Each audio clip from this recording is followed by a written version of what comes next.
Bismillah, walhamdulillah, wa la ilaha illallah, la hawla wa la quwwata illa billah.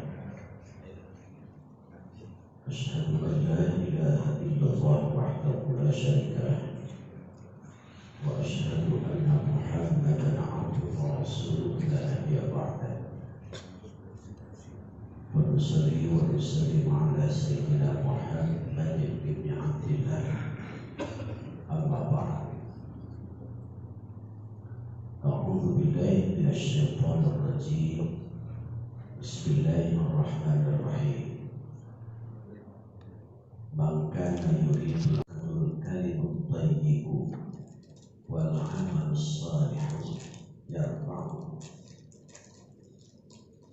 Pada kajian subuh ini, tema kita adalah menggapai kemuliaan dari Allah. Kita merujuk kepada Al-Quran. Yang pertama, surat Fatir ayat 10.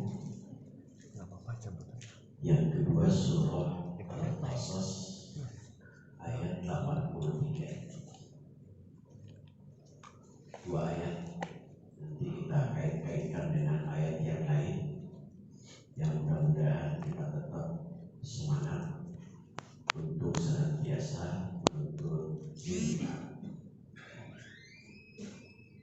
karena salah satu cara menyempurnakan ibadah adalah dengan semangat menuntut ilmu. Karena itu Rasulullah SAW selalu berpesan kepada Mu'adz bin Jabal dengan kalimat doa. Kata Rasul, la tada qawlan fi adbaris salah. Wahai Mu'adz bin Jabal, janganlah kamu tinggalkan kalimat doa ini setelah setiap ba'da sholat fardu.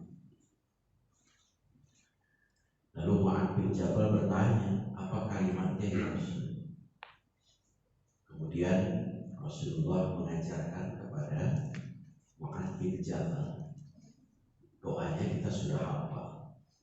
Allahumma a'inni ala dzikrika wa syukrika wa husni ibadah. Jadi kalau Rasulullah berpesan doa ini jangan ditinggalkan setiap pada sholat fardu. Isi doa itu apa? Ada 3 perintah. 1, supaya senantiasa dzikrika, mengingat menyebut Allah. Dzikir itu kan ada 2, mengingat menyebut Allah. Dia disebut dengan dzikir muqayyad, artinya mengingat menyebut Allah, kalimat dan jumlahnya sudah ditentukan, seperti sholat baik fardu maupun sunnah. Itu cara dzikir. Atau baca Quran,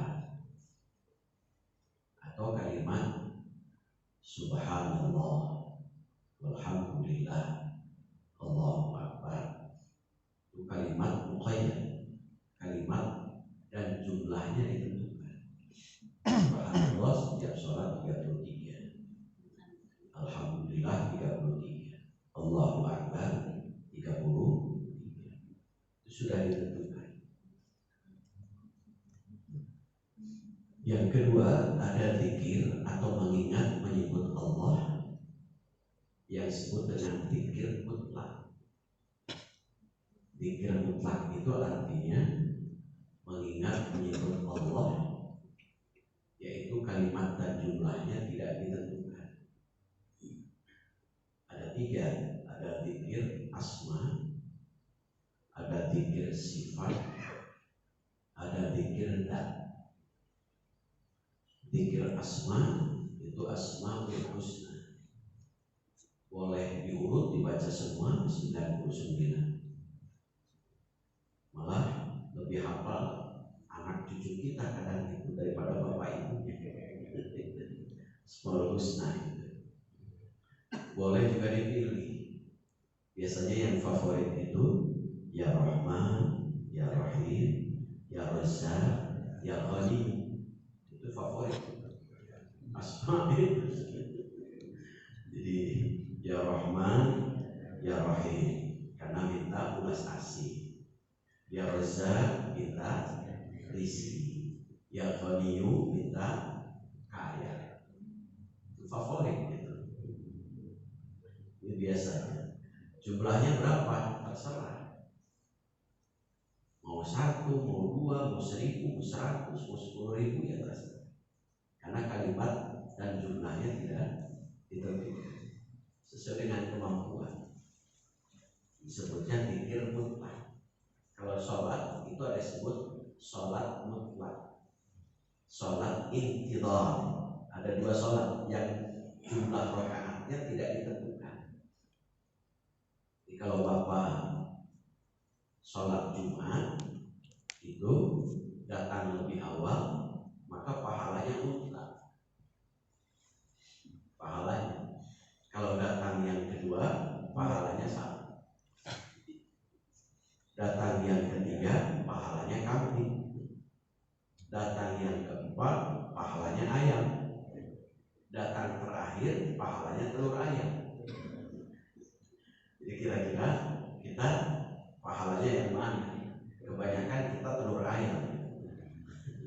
Kadang-kadang ngejarnya. Nah, ketika lebih awal, maka Bapak boleh itu sholat intidhar sebanyak-banyak. Setiap rakaat salah, sampai kapan? Sampai khatib naik mimbar. Waktunya. Itu namanya sholat intidhar. Apakah perempuan juga boleh menunaikan sholat Jumat? Kalau keumuman Quran surah Al-Jumu'ah ayat 9 maka boleh. Hanya kita tidak memudahkan kebanyakan. Hanya masjid-masjid tertentu saja ada ibu-ibu yang ikut sholat Jumat. Kalau Quran Al-Jumu'ah ayat 9 itu dikhususkan oleh hadis bahwa yang wajib sholat Jumat itu adalah laki-laki yang mungkin, laki-laki yang bertempat tinggal di situ. Maka perempuan tidak diwajibkan untuk sholat Jumat. Kebanyakan di antara kita mengambilnya pendapat yang kedua, yang dikhususkan oleh hadis. Walaupun ada beberapa masjid perempuan yang baik. Di Masjidil Haram, Masjid Nabawi, banyak perempuan yang ikut sholat Jumat. Di kita kurang budaya. Walaupun rujukannya terhadap Quran, kemudian rujukannya juga bisa kepada hadis. Jadi Quran dikhususkan pada hadis. Nah, Bapak Ibu datang lebih awal, maka sholatlah dengan sebanyak-banyak. Disebut sholat intidhar. Artinya sholat menunggu khatib naik mimbar. Boleh kalau datang jam 9 boleh itu, berarti rakaatnya banyak. Jadi tidak hanya tahiyatul masjid. Kemudian yang kedua, sholat mutlak disunnahkannya ketika Bapak Ibu dalam perjalanan, kemudian Bapak Ibu mengambil sholat jamak atau qashar. Sholat jamak qashar itu akibatnya tidak ada sholat rawatib. Jadi kalau Bapak Ibu mengambil sholat jamak qashar berarti tidak sholat qabla dan ba'da. Penggantinya kalau waktunya itu sedang santai, ketika akan mengambil sholat sunnah maka disunnahkan sholat mutlak. Sholat mutlak itu apa? Sholat yang jumlah rakaatnya tidak ditentukan, minimal 2 rakaat. Itu biasanya kalau di Mekah ketika bisa masuk ke Hijr Ismail, waktunya bukan waktu duha atau bukan waktu tahajud, maka dia di Hijr Ismail itu disunnahkan untuk sholat mutlak minimal 2 rakaat. Abu Hanifah dan Imam Junaidi, seorang sufi, setiap malam sholat mutlak sebelum tidur itu 100 rakaat. Jadi kalau Bapak Ibu akan mencoba 100 rakaat, boleh. Insya Allah teklok gitu. 100 rakaat Abu Hanifah. Jadi sebelum tidur sholat 100 rakaat. Kita sangat jarang melakukan sebelum tidur. Kalau Imam Syafi'i sebelum tidur itu selalu membagi waktunya, kan kalau malam itu Imam Syafi'i 3. 1 untuk sholat, walaupun hanya syukur, karena sunnah bagi Bapak Ibu yang akan tidur mengambil wudu, kemudian sholat 2 rakaat yang disebut syukur.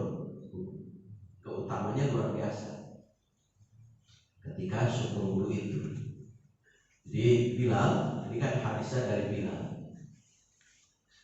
selalu sholat syukur. Itu pahalanya Bilal belum meninggal dunia, sandalnya sudah di surga. Luar biasa. Walaupun itu makna bisa majazi, bisa juga simbol, bisa sebagai tanda. Belum meninggal, ternyata amalannya apa? Amalannya Bilal itu hanya 1, membiasakan sholat syukur wudu. Jadi setelah wudu sholat, 2 rakaat syukur wudu sih. Ada juga yang menyebut syukur wudu itu sama dengan sholat taubat. Ada yang terpisah, syukur wudu, sholat taubat. Hadisnya dari Bilal makanya. Jadi perbuatan sahabat maka kemudian disetujui oleh Rasulullah. Dalam istilah hadis disebut hadis takrir. Jadi hadis perbuatan sahabat yang oleh Rasul disetujui, maka disebut hadis takrir. Itulah hadis perbuatan sahabat. Nah itu makanya fungsi majelis ilmu itu terus meningkat ibadahnya. Dalam Quran surah Al-Mujadalah kan, ya ayyuhalladzina amanu idza qila lakum tafassahu fil majalis fafsahu yafsahillahu lakum. Jadi ada 3 tanda orang yang selalu hadir dalam majelis ilmu. 1, hidupnya semakin lapang dada. Yang kedua, semakin semangat untuk beribadah. Yang ketiga, semakin bagus akhlak. Jadi itulah fungsinya ilmu itu. Semakin lapang dada, semakin semangat ibadah, semakin mulia akhlak. Nuntut ilmu tapi semakin merasa dirinya paling benar, merasa paling hebat. Berarti ada sesuatu yang salah dalam menuntut ilmu. Kok sih menuntut ilmu kemudian imbasnya merasa dirinya paling hebat, merasa dirinya paling benar, bukan semakin lapang dada. Kayak Ibnu Qayyim yang sering saya sampaikan dulu, karena kadang-kadang kita memahami fikih, tapi ada yang lebih hebat dari fikih, yaitu akhlak. Makanya dalam Ibnu Qayyim, ketika Bapak Ibu belajar fikih, banyak sekali pendapat, banyak sekali pemahaman. Maka kata Ibnu Qayyim, lakukan, amalkan pendapat yang oleh Bapak Ibu dianggap benar, tanpa Itu yang indah itu.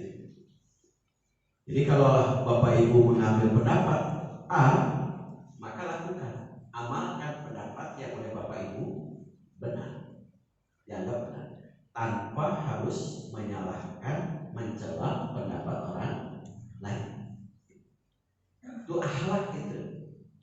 Contoh dalam bab sederhana, rukun sholat saja, atau dari mulai rukun wudhu. Rukun wudhu kalau ibu bapak merujuk kepada Quran surah Al-Maidah ayat 6 itu 4. Ya ayyuhalladzina amanu idza qumtum ila sholati faghsilu wujuhakum wa aydiyakum ilal marafiq, dan seterusnya. Ada 4 rukun wudhu. 1 membasuh muka, yang kedua tangan, yang ketiga kepala, yang keempat kaki. Kemudian kaitkan dengan ayat yang lain. Jadi kalau Bapak Ibu mengambil ayatnya hanya 1, rukun wudhu itu hanya 4. Tapi ngambil ayat yang lain. Surah Al-Bayyinah ayat 5. Wa ma umiru illa liya'budullaha mukhlishina lahu din. Dan rukun wudhu ditambah menjadi 5. Apa isi wa ma umiru itu? Ada niat. Ternyata di ayat itu idza kuntum berurutan, membasuh muka, tangan, kepala, kaki. Ditambah lagi 1, tartib, tidak boleh ngacak, sehingga rukun wudhu menjadi berapa? 6. Ada niat, membasuh kepala, membasuh muka, membasuh kedua tangan, mengusap kepala, kemudian membasuh kaki, yang keenam tartib. Sepakat itu para ulama. Setelah dikaitkan dengan hadis, ayatnya bukan satu. Sekarang di bab niat, sepakat para ulama niat itu menjadi rukun wudhu. Tapi ketika saat tata cara niat berbeda. Ada yang dilafadzkan, ada yang tidak dilafadzkan. Niatnya sepakat, Bapak Ibu sepakat merujuk kepada pendapat ulama dan Quran bahwa niat adalah termasuk rukun wudhu, niat adalah termasuk rukun sholat. Tapi tata cara melakukan niat itu berbeda. Ada yang dilafadzkan, sehingga ketika wudhu nawaitul wudhu'a li raf'il hadasi al-asghari lillahi ta'ala. Ketika mau sholat, usolli fardul maghrib, usolli fardul isya, dan seterusnya. Yang kedua, pendapat yang kedua, tata cara niat itu tidak mesti dilafadzkan. Kenapa? Karena tempatnya niat ada pada hati, sehingga cukup saja dalam hati Allahu Akbar. Tapi kan ada yang sama, bahwa niat termasuk rukun wudhu. Itu hebatnya. Kemudian ketika membasuh kedua tangan, sepakat para ulama membasuh kedua tangan adalah termasuk salah satu rukun wudhu. Hanya batasannya ilal marafiq. Ada yang membasuh kedua tangan itu mulai dari sini, karena wa aydiyakum, dari tangan itu mulai dari jari sini sampai sikut. Ada juga boleh mulainya dari sini, dari sikut. Ada juga bukan sampai sikut tetapi melewati sikut. sehingga al-'adad sampai lengah. Membasuh kedua tangan sepakat itu adalah rukun wudu, tapi tata caranya ulama berbeda. Itu termasuk rukun. Makanya lakukan, amalkan pendapat yang oleh Bapak Ibu anggap benar, tetapi tanpa harus menyalahkan pendapat orang lain. Di situ hebatnya, di situ akhlaknya di situ. Kemudian rukun sholat. Rukun sholat ada yang 13, ada yang 14, ada yang 17. Apa perbedaannya? Sehingga jumlahnya ada yang 13, ada yang 14, ada yang 17. Ternyata perbedaannya di tumak-ninah. Ketika yang 13, tumak-ninah itu rukunnya disertakan. Rukun tumak-ninah, iktidal tumak-ninah, sujud tumak-ninah, duduk di antara dua sujud tumak-ninah. Maka jumlahnya 13. Kenapa? Karena disebut, sudah disertakan, disatukan dengan rukun yang lain. Ada yang menyebut jumlahnya 14. Kenapa? Karena niat, takbiratul ihram dan seterusnya. Yang nomor 14 tumak-ninah. Itu. Jadi tumak-ninahnya disendirikan. Ada juga yang 17. Kenapa? Karena pada saat ruku setelah Fatihah, ruku nomor berikutnya tumak-ninah, menyendiri. Iktidal nomor berikutnya tumak-ninah. Sujud nomor berikutnya tumak-ninah. Sehingga setiap gerakan tumak-ninah dihitung menjadi satu. Maka jumlahnya akhirnya menjadi 17. Itu hanya perbedaan yang sesungguhnya urgensinya adalah sama, bahwa tumak-ninah itu termasuk rukun sholat. Itulah hebatnya Quran, hebatnya pendapat fikih yang diiringi dengan akhlak. Takbiratul ihram, sepakat kita merujuk kepada para ulama dan hadis bahwa takbiratul ihram itu termasuk rukun sholat. Tapi pada saat Bapak Ibu takbiratul ihram mengangkat kedua tangan, sudah mulai berbeda. Ada yang mengangkat kedua tangan lebih dahulu, kemudian takbir. Ada yang mengangkat kedua tangan bersamaan dengan takbir, Allahu Akbar. Ada juga Allahu Akbar baru mengangkat kedua tangan. Ada juga mengangkat kedua tangan dulu baru Allahu Akbar. Allahu Akbar. Ada juga yang bersama-sama Allahu Akbar. Itu baru kalimat mengangkat kedua tangan dengan menggerakkan dengan kalimat takbir. Belum memposisikan kedua tangan kita. Ada yang sejajar dengan bahu, Allahu Akbar. Ada yang sejajar dengan telinga. Lakukan pendapat Bapak Ibu yang dianggap benar, tanpa harus menyalahkan pendapat orang lain. Sampai ke salam. Salam itu pendapat para ulama hadis sepakat salam adalah termasuk rukun salat. Tapi pada saat salam itu ada yang Assalamualaikum warahmatullahi, ada yang Assalamualaikum. Ada yang Assalamualaikum warahmatullahi wabarakatuh.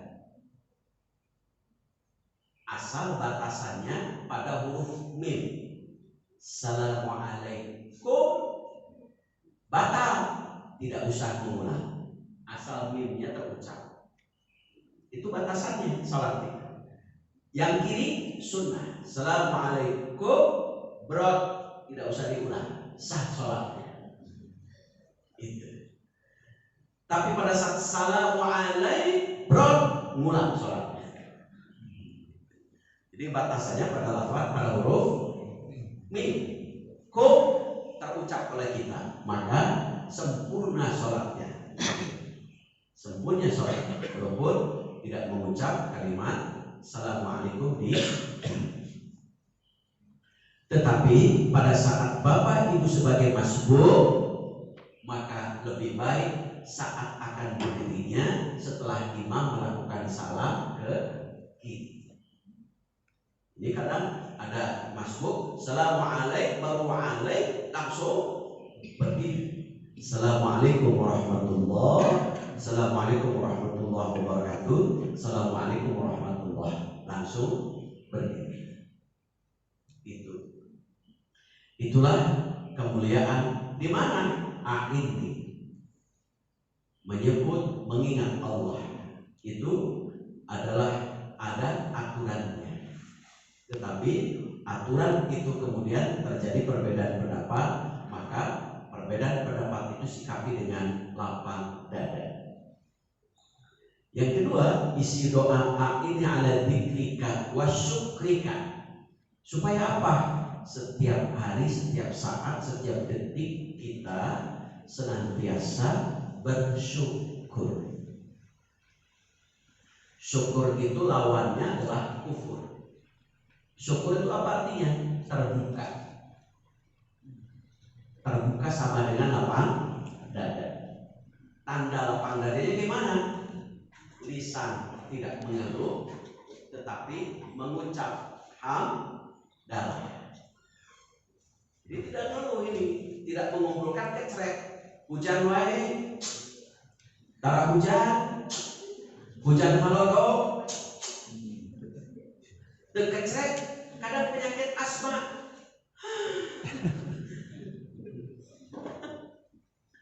Maka dalam doa itu dididik setiap saat kita terbuka, lisan kita senantiasa apapun yang kita dapat, alhamdulillah. Maka kadang sok tara hamdalah upami teu geurap, upami alhamdulillah. Upami tara betara cuek banget. Itu cacakan sudah makan. Atau Bapak Ibu kadang terlupakan setelah hubungan suami istri, sok hamdalah tak hilang kadang tidur sare kadang langsung ditibrak itu. Jadi sederhana kalimat hamdalahnya hafal, tapi kadang pembiasaannya. Model kita dari sini kemudian datang ke rumah, alhamdulillah. Kita juga dari rumah ke masjid, alhamdulillah. Selalu diiringi dengan lapang dadanya, lisan itu kalimat alhamdulillah. Sehingga tidak pernah lepas itu dari kalimat alhamdulillah. Makanya menghilangkan kalimat keluh kesah. Ini yang pertama, pendidikannya. Yang kedua, syukur dengan hati. Maka disebutlah dengan kalimat qanaah. Apa itu qanaah? Merasa puas mendapat sedikit. Sedikit puas, apalagi banyak. Ya mah seueur ngeluh banyak, ngeluh kurang dan kurang. Jadi kurang dan kurang hidup. Maka kalimat kurang dan kurang cukupnya itu satu dengan hamdalah, dua dengan hati. Mungkin Bapak Ibu merasa saat bekerja dulu gaji itu 1 juta paling berapa 100.000 atau 60.000 gaji pertama dulu bajinya seberapa kakung gaji pertama 60.000. Semasa saya saja yang diangkat tahun 94 gaji saya 75.000 Cukup ya. apalagi saya angkatan bapak pasti kurang dari itu. Tapi hebatnya gaji 75.000 bisa nikah Pak. Cukup. Lebih. Hebatnya so bapak ibu gaji 1 jutaan biasa nikah hebat berkah kecil. Kenapa? Qanaah. Tapi ketika saat hati kita tidak mensyukurinya dengan qanaah, kecil ngeluh, besar kata Rasulullah, kapan manusia itu puas? Saat kedua matanya ditimbun dengan tanah. Ketika saat diberi 1 minta 2, 2 minta 3, 3 minta 4. Kapan saat 4 terus tidak minta 5? Saat kedua matanya ditimbun dengan tanah. Itu kematian. Baru selesai. Makanya ini dengan hati, supaya tidak hati kita apalagi sampai buruk sangka kepada Allah. Kan dengan qanaah maka kita tidak pernah buruk sangka kepada Allah apalagi kepada orang lain. Karena menerima sedikit puas apalagi banyak. Luar biasa. Nah, kemudian yang ketiga, syukur dengan perbuatan. Syukur dengan perbuatan, salah satu contohnya Rasulullah SAW. Rasul itu dosa sudah diampuni, ampunan sudah dijamin, Amin. surga Dijamin. sudah rindu, surga sudah rindu, dosa sudah diampuni. Tapi Rasul hebat, syukurnya apa? Tidak pernah terlewatkan sholat malam. Aisyah ketika Rasulullah membisikkan, coba bayangkan hebatnya Rasul, mau sholat malam saja minta izin kepada istrinya dengan menempelkan kedua bibirnya di telinga Aisyah. Izinkan saya malam ini untuk sholat malam. Kita kadang-kadang berdoa mau sholat, mau kemana saja, karena tidak pernah minta izin. Jika ketika ada tetangganya nyari, Bu, bapak kemana? Bukan teuing, kemana nya tadi? Leos nah. Bukan teuing, kenapa? Karena leos. Rasulullah mau sholat malam saja, ketika kepada istrinya minta izin. Sampai-sampai istrinya nanya, ya Rasul, surga sudah di tangan, sudah rindu. Dosamu sudah diampuni, kenapa kau rajin-rajin beli? Apa kata Rasulullah? Afala an akuna abdan syakur. Saya sholat malam itu sebagai tanda syukur saya kepada Allah. Itu bukan karena ingin karir, bukan karena ada masalah, tapi karena tanda syukur kepada Allah. Kalau kita sholat malam, rajin ketika ada masalah. Jabatan. Saat ada masalah, mulai rajin sampai doa juga nangis gitu. Saat masalah selesai, ya selesai sholat tahajudnya. Atau sholat duha rajin saat tidak tanggal tua gitu. Saat tanggal muda, pensiun sholat duhanya. Jadi kadang-kadang dipilih-pilih waktu kita itu, waktunya. Tapi kalau Rasulullah, sholat itu tidak ada kaitan dengan yang lain kecuali sebagai tanda syukur kepada Allah. Syukurnya Rasul. Lawan dari syukur itu kufur. Kufur itu apa artinya? Tertutup, terkunci hati dan pikiran seseorang. Jadi setiap sesuatu yang tertutup, terkunci, maka disebut kufur. Malam disebut kufur. Kenapa? Karena matahari tertutup dengan kegelapan. Petani kufur. Kenapa? benihnya ditutup dengan tanah atau dengan itu dulu hamparan dulu. Setiap orang yang menutup dan mengunci maka disebut kufur. Itu kalau makna bahasa itu. Makna bahasa. Nah, kemudian kufur ketika dikaitkan dengan tauhid maka mulai gitu. Kufur itu apa artinya? Ingkar kepada Allah. Sehingga lahirlah macam-macam kufur. Satu ada kufur ingkari. Apa itu kufur ingkari? Kufur ingkar itu perbuatan ingkar kepada perintah Allah. Itu kufur ingkari. Yang kedua ada kufur juhud. Kufur juhud itu apa? Mengingkari sesuatu yang diketahui kebenarannya. Bohong itu kira-kira benar atau salah?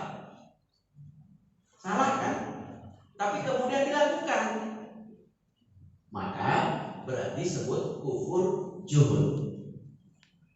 Tahu bohong itu salah, tapi berbohong, maka kufur juhud. Mengetahui sesuatu bahwa itu benar, salah, tapi yang benar bukan dilakukan, yang salah bukan ditinggalkan, tetapi yang benar ditinggalkan, yang salah dilakukan, maka disebut kufur juhud.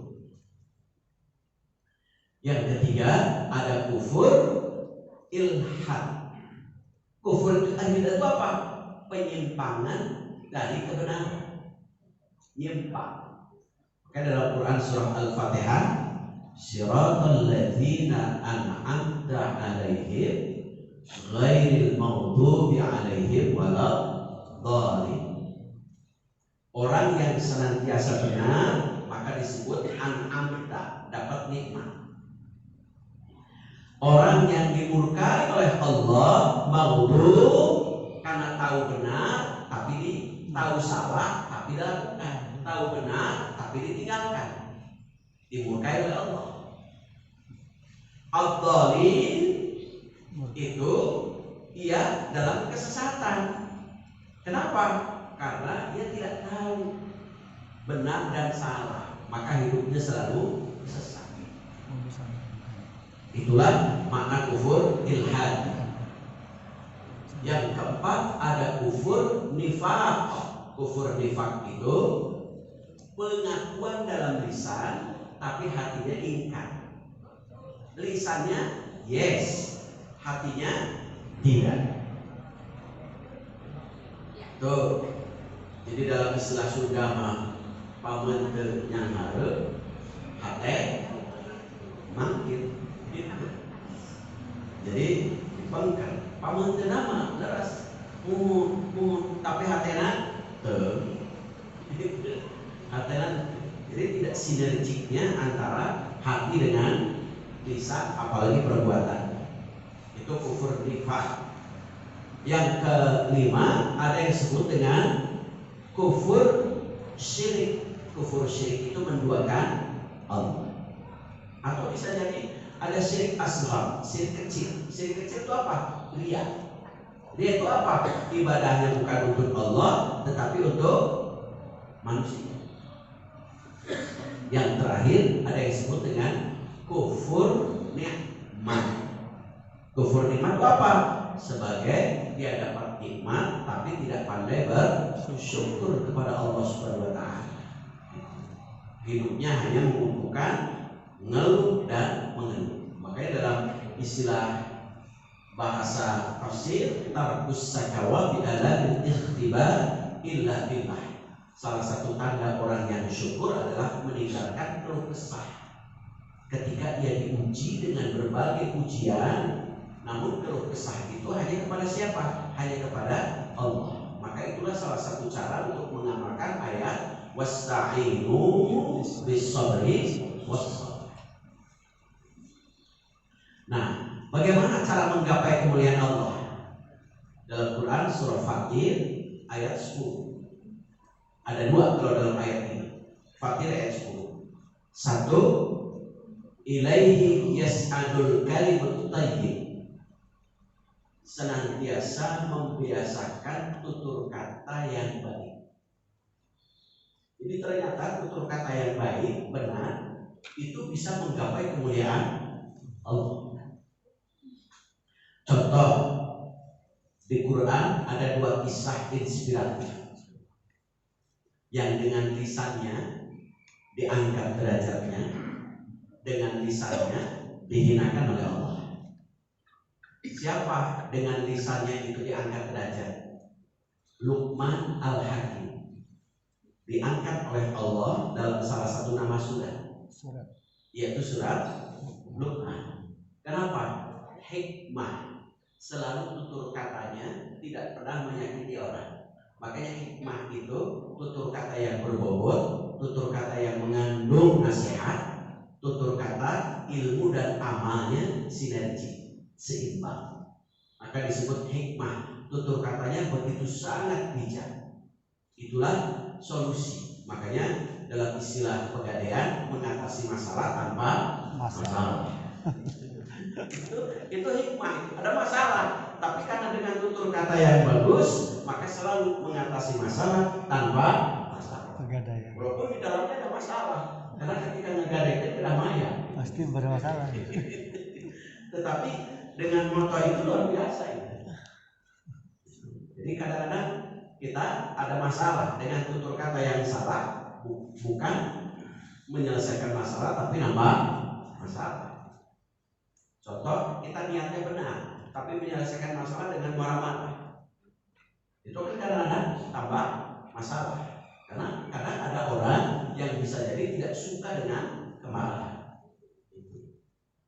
Jadi itulah sehingga dalam doa yang diungkap dalam Al-Quran, Rabbi adkhilni mudkhala sidqin wa akhrijni mukhraja sidqin waj'alni min ladunka sultanan nasir. Ya Allah, masukkan saya ke dalam masalah yang benar dan berikan jalan keluar yang benar. Semua itu la haula wala quwwata, tidak punya daya, tidak punya kekuatan, kecuali saya butuh pertolongan dari Allah. Maka butuhnya doa di sini. Jadi doa itu sebagai simbol bahwa kita ini lemah. Doa itu bahwa kita ini hina di hadapan Allah. Jadi Luqman Al-Hakim orang biasa, bukan nabi, bukan rasul, tapi diangkat. Kenapa? Nasihatnya selalu baik. Salah satu contoh, ketika Luqman keluar dari rumah, naik keledai dengan kedua anaknya. Kedua anaknya yang nuntun. Saat Luqman yang naik, kemudian kelompok orang melewati kelompok orang. Lalu kelompok orang ini berkomentar, itu bapak tidak melintehkan, anaknya suruh nuntun, bapaknya yang naik. Kemudian Luqman turun mendengar komentar itu, kedua anaknya yang naik. Lewat lagi kelompok orang. Kata kelompok orang apa? Itu anak tidak sopan. Masa bapaknya yang nuntun, anaknya yang naik. Turun dua anaknya, kemudian nuntun bapak dengan kedua anaknya. Lewat lagi kelompok orang. Kata kelompok orang apa lagi? Itu orang kok sih kendaraan gak ditarik. Serba salah kan? Bapaknya naik salah, anaknya naik salah, tidak dinaiki salah. Maka apa kata Luqman ketika sudah sampai? Nah, lakukan perbuatan baik yang kau anggap baik dan benar sehingga kau menjadi manfaat. Jangan hiraukan omongan-omongan orang lain. Itu Luqman gitu. Luar biasa pesan. Karena kan kita berbuat baik ada komen-komen, Korea. Wis menjadi RW capek diomong gede Korea. Putus asa nanti. Abaikan kata Luqman itu. Dalam teori statistik ternyata ada. Ketika 1, 2, 3, 4, 5, 6, 9 setuju, 1 tidak setuju, abaikan. Karena kalau kita memikirkan yang satu ini kakak clear. Dasar clear ke hiji makanan ada. Maka abaikan. Itu luar biasa. Yang kedua, ada pesan Luqman Al-Hakim yang luar biasa. Nah,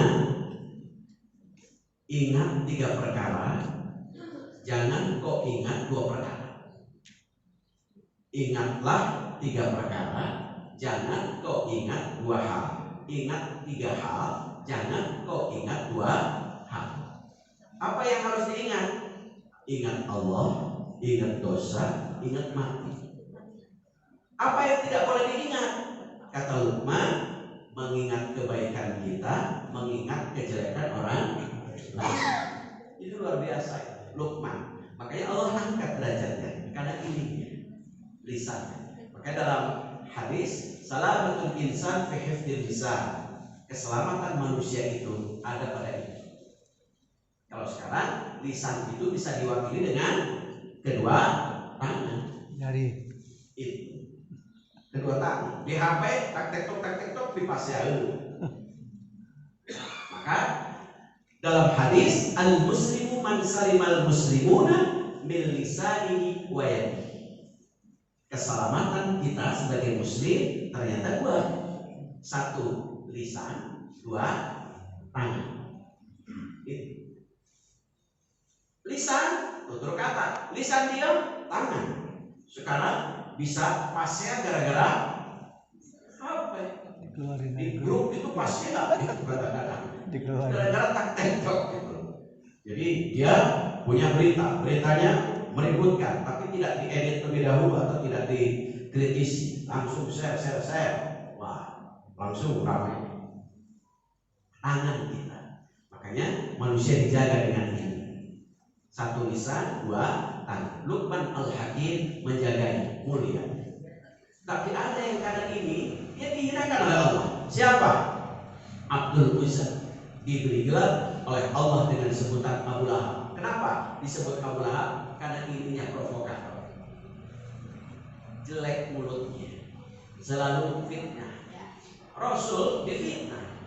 3 bulan tidak dapat ayat turun, tertunda. Langsung Abdul Uzza atau Abu Lahab naik ke gunung Jabal Qubis yang sekarang jadi istana raja.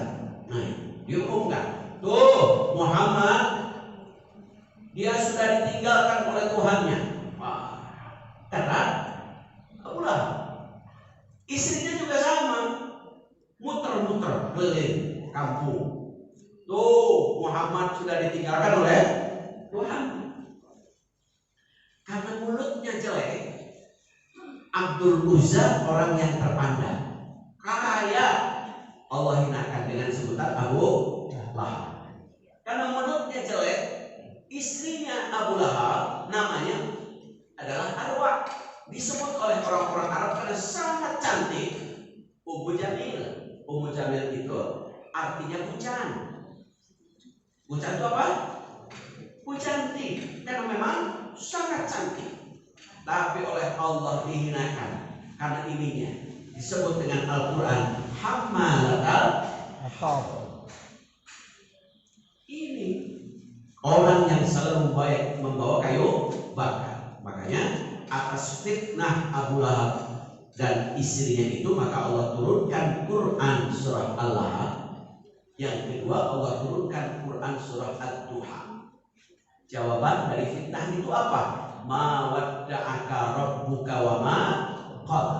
Kata Allah, ya Muhammad, sedikit pun Tuhanmu tidak meninggalkanmu. Maka pantas dalam Quran surah Fatir ayat 10 Allah akan angkat derajatnya manusia ketika ininya selalu baik. Lisan. Kadang-kadang apalagi dengan orang lain, dengan suami istri sedang pasean, kadang-kadang tidak kontrol kalimat-kalimat.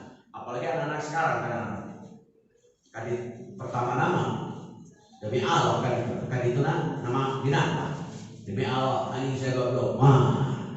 Ininya tidak terjadi. Anjir, masya Allah. Yang kedua dalam Quran surah Fatir al-amalus shalih, kunci supaya kita diangkat kemuliaannya, derajatnya adalah senantiasa membiasakan untuk berbuat dan menyebarkan kebaikan.